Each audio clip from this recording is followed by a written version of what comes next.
तो बच्चों आज का हमारा पहला टॉपिक है स्पेसिफिक रेजिस्टेंस। इससे पहले हमने ओम्स लॉ और उसके सारे कंसेप्ट और ड्रिफ्ट वेलोसिटी की कंसेप्ट को समझा था। तो इसी की सहायता से आज हम लोग स्पेसिफिक रेजिस्टेंस और रेजिस्टिविटी की कंसेप्ट को समझेंगे। ये सिंपल से टॉपिक हैं। तो जो स्पेसिफिक रेजिस्टेंस या इसको रेजिस्टिविटी कहते हैं, ये क्या डिफाइन होती है कि किसी भी कंडक्टर में जो किसी यूनिट पार्ट में इलेक्ट्रिक फील्ड और करंट डेंसिटी का जो रेशियो होता है उसको हम लोग स्पेसिफिक रेजिस्टेंस के रूप में डिफाइन करते हैं। ठीक है, ये यूनिट पार्ट की बात हो रही। यूनिट एरिया में जो इलेक्ट्रिक फील्ड है और करंट डेंसिटी है उसका रेशियो जो है वो स्पेसिफिक रेजिस्टेंस के रूप में डिफाइन होता है।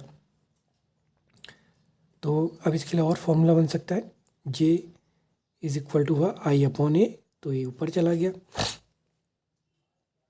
और ई, जैसे मान लिया इलेक्ट्रिक फील्ड है और पोटेंशियल डिफरेंस सपोज करो इसके एंड के बीच में वी है और कंडक्टर की लेंथ जैसा कि हमने इसके पहले लेक्चर्स में देखा था, तो ई इज इक्वल टू हो गया वी अपॉन एल। तो V by L I upon A. ठीक है, तो अब वी अपॉन आई क्या बन गया, आर बन जाता है, आर ए अपॉन एल। तो ये स्पेसिफिक रेजिस्टेंस का फार्मूला आ गया, rho equal to R A upon L. और इसी से हम लोग रेजिस्टेंस का फार्मूला भी बना सकते हैं, R is equal to rho L upon A. अब इसमें एक चीज़ का ध्यान रखना है, अगर आप इस फार्मूले को देखो तो उसके अकॉर्डिंग ऐसा लगता है कि एरिया और एल अगर चेंज हो जाए तो स्पेसिफिक रेजिस्टेंस वेरी करेगा। लेकिन स्पेसिफिक रेजिस्टेंस या रेजिस्टिविटी की एक प्रॉपर्टी है, ये बॉडी की इनहेरेंट प्रॉपर्टी है। ऐसे समझें इसको कि ये एरिया और लेंथ के चेंज होने से चेंज नहीं होती है। जैसे रेजिस्टेंस तो अगर हम अगर लेंथ और एरिया को चेंज करें तो रेजिस्टेंस वेरी करता है, लेकिन स्पेसिफिक रेजिस्टेंस नहीं बदलता। चाहे आप उस कोई वायर है, आप इसकी लंबाई को डबल कर दो, लेंथ को, एरिया हाफ हो गया, या उल्टा कर दो, ये वायर था, इसका एरिया को हमने डबल कर दिया, लेंथ हाफ मान लिया कम कर दी, तो देखने में तो लगता है फॉर्मूले के अकॉर्डिंग कि रो चेंज कर जाएगा, लेकिन रो चेंज नहीं करेगा। रो जो होता है वो बॉडी की इनहेरेंट प्रॉपर्टी है, वो इसके अकॉर्डिंग चेंज नहीं होता, इसीलिए इस टॉपिक को पढ़ा जाता है। ये डिपेंड करता है कि पर यूनिट में कितने इलेक्ट्रॉन्स हैं, ये उसके अकॉर्डिंग वेरी करता है।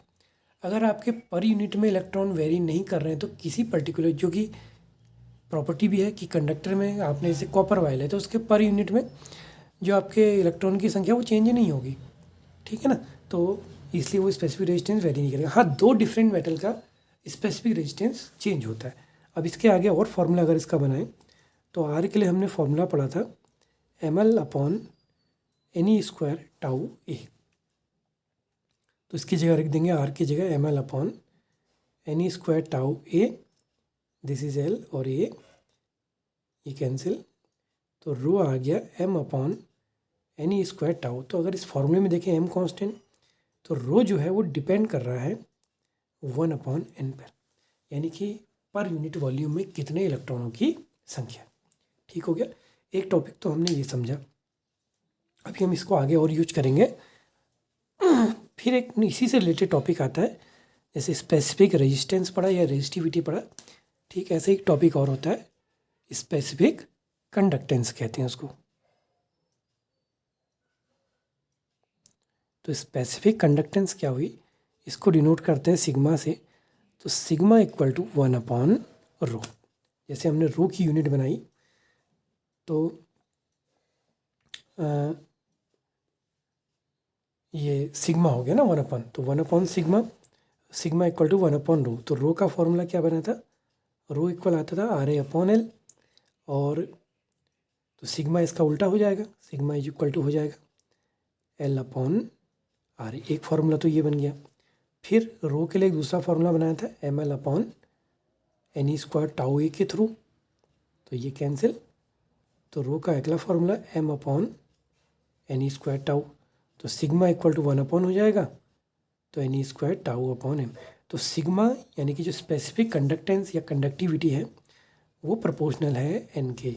यानी कि जिस मेटल में पर यूनिट वॉल्यूम में जितने ज़्यादा इलेक्ट्रॉन्स होंगे, फ्री इलेक्ट्रॉन्स, जब इलेक्ट्रॉन शब्द यूज करूँ तो उसका अर्थ फ्री इलेक्ट्रॉन से ही होगा कंडक्टर के लिए। तो इतने ज़्यादा फ्री इलेक्ट्रॉन्स होंगे उसकी कंडक्टिविटी उतनी ज़्यादा होगी।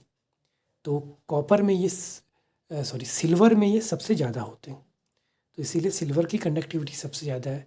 फिर उसके बाद कॉपर आता है, फिर ऑरिक आता है, फिर एल्यूमिनियम आता है। एल्यूमिनियम के वायर हम इसलिए यूज करते ज़्यादा क्योंकि वो सस्ता होता है।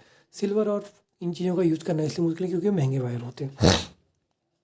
तो जब आपके पास जितनी ज़्यादा स्पेसिफिक कंडक्टेंस होगी आप उसका वायर यूज करेंगे तो उसका रेजिस्टेंस भी उतना ही कम हो जाएगा। वो हमने देखा था ना, इस रो प्रोपोर्शनल टू 1/n।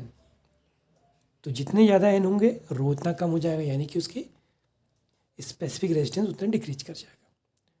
तो ये हमारा एक दूसरा टॉपिक था। इसकी यूनिट आप लोग बना दीजिएगा, कोई बड़ी प्रॉब्लम की बात नहीं है। जैसे रो की यूनिट क्या बनेगी, रो को कहते हैं आर की unit ohm, metre square upon metre. तो रो की यूनिट आ गई ओम मीटर। तो सिग्मा की यूनिट क्या बन जाएगी, 1/रोम ओम मीटर। ठीक है ना। तो ये कोई ज़्यादा डिफिकल्ट चीज़ नहीं थी। अब इसके बाद हम देखते हैं कि टेम्परेचर का रेजिस्टेंस पे क्या इफ़ेक्ट पड़ता है। क्योंकि ओम्स लॉ की जो कंडीशन हमने पढ़ी थी उसमें यही कहा था कि फिजिकल कंडीशन चेंज नहीं होनी चाहिए, स्टेट चेंज नहीं होनी चाहिए, जिनमें एक था टेम्परेचर।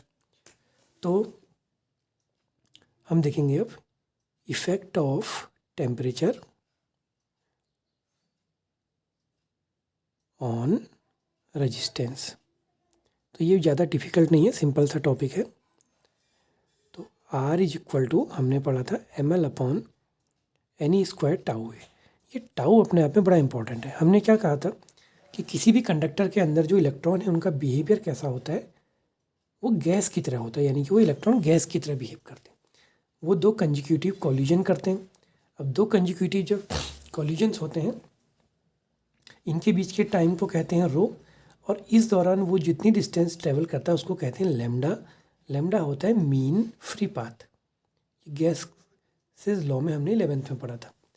तो इस दौरान जो उसकी स्पीड होती थी हमने पढ़ा था एक VRMS। तो वो क्या होगी, लैम्डा, और जो ये रिलैक्सेशन टाइम है। तो इस दौरान ही उसकी जो स्पीड है वो क्या है यहाँ पर, VD। तो एक तरह से समझें कि जो VD है वो आपका एक तरह से RMS के इक्विवेलेंट हो गया। अब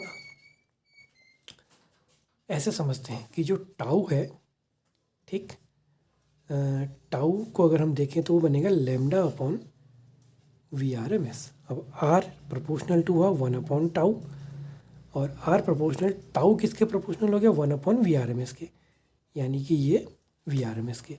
और जो VRMS है वो होता था अंडर रूट, अलग अलग फॉर्मूले होते थे, गामा RT/m, 3RT/m, टेम्परेचर आता था।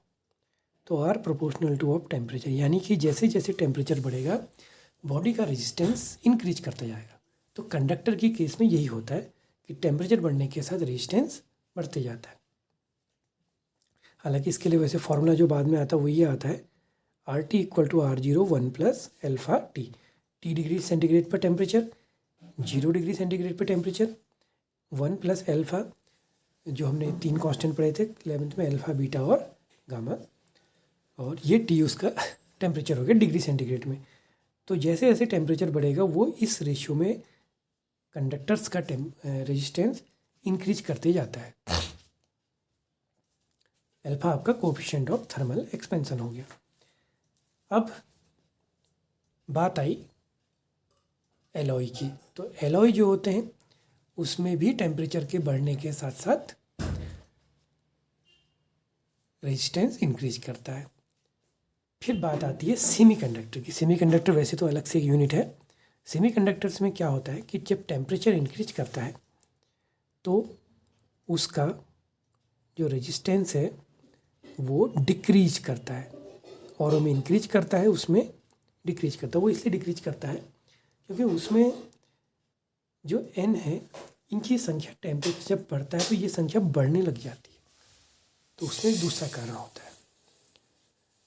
ठीक है, तो ये हमारे आज का टॉपिक था। हो सकता है आपको क्लियर हुआ होगा।